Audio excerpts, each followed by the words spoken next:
The lock and load is probably the most polarizing choice Demoman has for a primary weapon. I often see it being referred to as underpowered, being a crutch, or having its role relegated to just being nothing more than an engineer counter. On paper, giving up your rollers, some of your explosion radius, and one of your pipes for a measly 25% increased projectile speed seems just plain bad. But I think many people fail to realize just how much this one stat truly changes how you can approach fights as a Demoman. Now, I'm sure many experienced players already know this, but that plus 25% projectile speed isn't actually the full picture.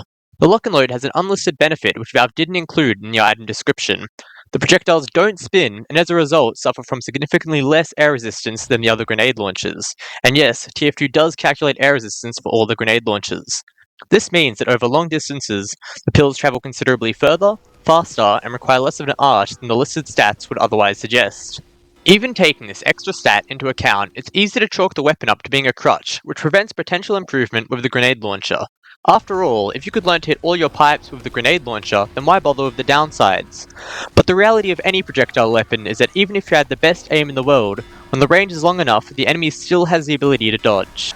This means that in the hands of a skilled player, they can utilize the extra projectile speed to reliably hit pipes on fast-moving targets or enemies at long range. Combined with the fact that pipes are one of the few damage sources exempt from damage fall-off, means you can easily pick off other classes whilst putting yourself at little risk. A nice benefit of the faster pipes is that you can much more easily hit enemies directly in the feet, and it gives you much more control over where you send them compared to stock. This can easily be combined with follow-up air shots, which are now much easier to hit, and I'd be lying if I said that reliable air shots weren't one of the main reasons I use this thing. When you start using the lock and load long enough, your brain begins to turn into a US-grade anti-air cannon, and trolls or bombing soldiers become easy picks rather than a difficult matchup. Now that I've discussed why I think the lock and load is a valid side grade, what kinds of situations does it work best in? In my experience, the situations I've found the most success with is when offensively pushing into large open areas. In these scenarios, enemies often have the most freedom to move around and you'll often be fighting people at much longer ranges. Losing the area denial ability of rollers hurts when defending choke points, but when pushing open areas, it's a much easier pill to swallow. Playing offensively is also where you're most likely to find the most sentries, and while stickies can help with ones placed around corners, the lock and load is particularly helpful with ones on long sight lines. Needing only 2 pipes to take down sentry often just feels plain unfair for the engineer. Now, whilst using the sticky bomb launcher is a fine choice on maps with lots of enclosed spaces and choke points, I find it doesn't really highlight the advantages of the weapon, as the scenarios where stock stickies are best also happen to be where the normal grenade launcher shines. The lock and load still serves a valid purpose for the longer ranges where stickies can't reach, but I find some of Demoman's other choices can make for a more interesting playstyle. It's especially fun to pair with the Quickie Bomb launcher, as it can work as an effective combo starter as well as a reliable way to finish off enemies hit by a pipe. I won't deny that this does significantly hamper your sustained DPS compared to stock, meaning it's harder to act as one of your team's power classes. However, I think leaning into this pick demo mentality can be a genuinely effective playstyle that essentially turns you into an explosive sniper. In fact, outside of classes like Spy or Sniper itself, this loadout gives some of the best opportunities to punish snipers and medics who are otherwise well defended by their own team. However, the gameplay style I really think I see the lock and load least utilized is on Hybrid Knight. I've previously seen it referred to as one of the weakest options for Hybrid Knight, leaving it easily the weakest option to use for Hybrid Knight play, unless you just really want to get around a sentry. But in my experience, I actually found it an especially strong synergy. It helps alleviate many of the biggest weaknesses as a Hybrid Knight, such as bombing soldiers, aggressive scouts, skilled pyros, and hard-to-reach sentries or snipers. And with the mobility the Tide Turner gives, you can control which fights you take, and from what distance, which combined with the lock and load's versatility means you can much more easily create ideal conditions against your target, which, unlike stock, often involves running away or around targets.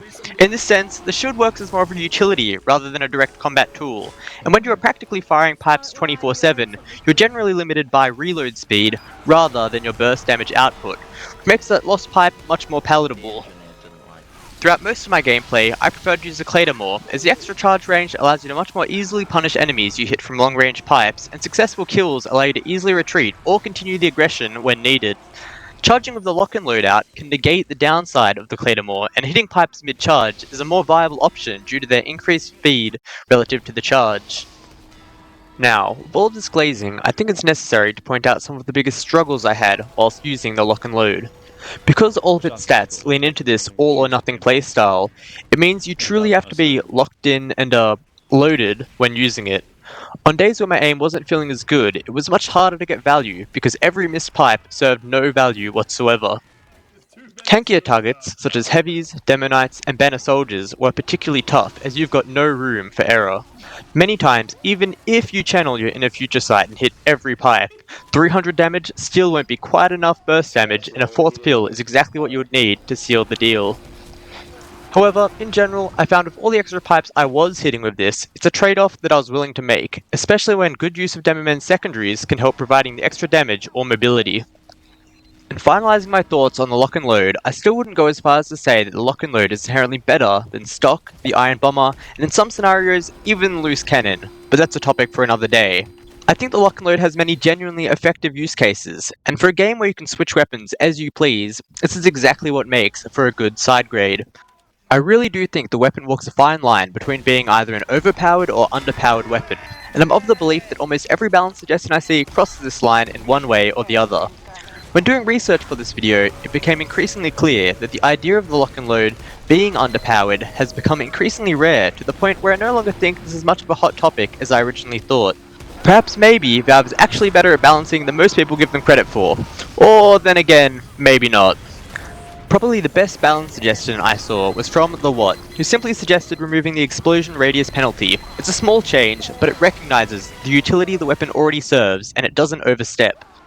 But in my eyes, even if the weapon was to remain in its current state forever, which at this point seems likely, the weapon has already cemented a unique role which isn't matched by any of the other grenade launchers.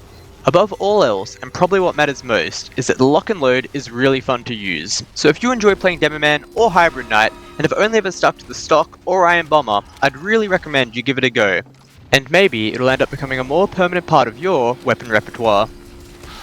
If you've made it this far, I really want to thank you for watching the whole thing. I've got many more video ideas I plan to make in the future, and hopefully, the editing and gameplay will only get better from here. Subscribe if you want to see more, and if you've got any feedback, you can leave a comment below. Peace.